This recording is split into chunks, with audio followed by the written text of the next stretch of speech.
There's a crack in everything. That's how the light gets in, sang the legendary Canadian singer and poet Leonard Cohen in his song Anthem.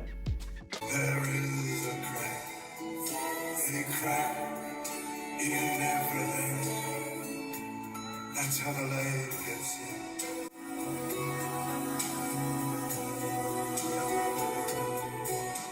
Striving for perfection makes little sense, Cohen said, because life is simply about change and decay. Yet there is always hope, and we must embrace the imperfections in what we do and make. It is the damage and defects that give character to a person or an object.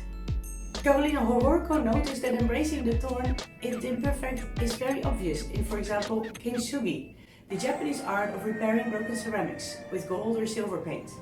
The age-old philosophy behind this method is that cracks show the history of the object, that they act as a warning sign for great forces that influence it and that create its uniqueness and beautiful patterns of an object.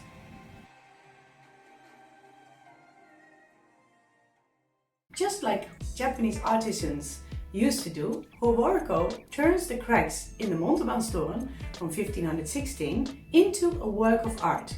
With slides, color filters and lamps, she creates glowing cracks that slowly spread over the surface, as if they reveal a piece of a hidden story in the tower. For Howorko, the tower symbolizes something much greater. The enormous forces in our current society, which causes climate systems, institutions, assumptions and the traditions to shake at their foundations, cracks and sometimes even collapse. Representing these damages emphasizes the importance of the transformations they initiate.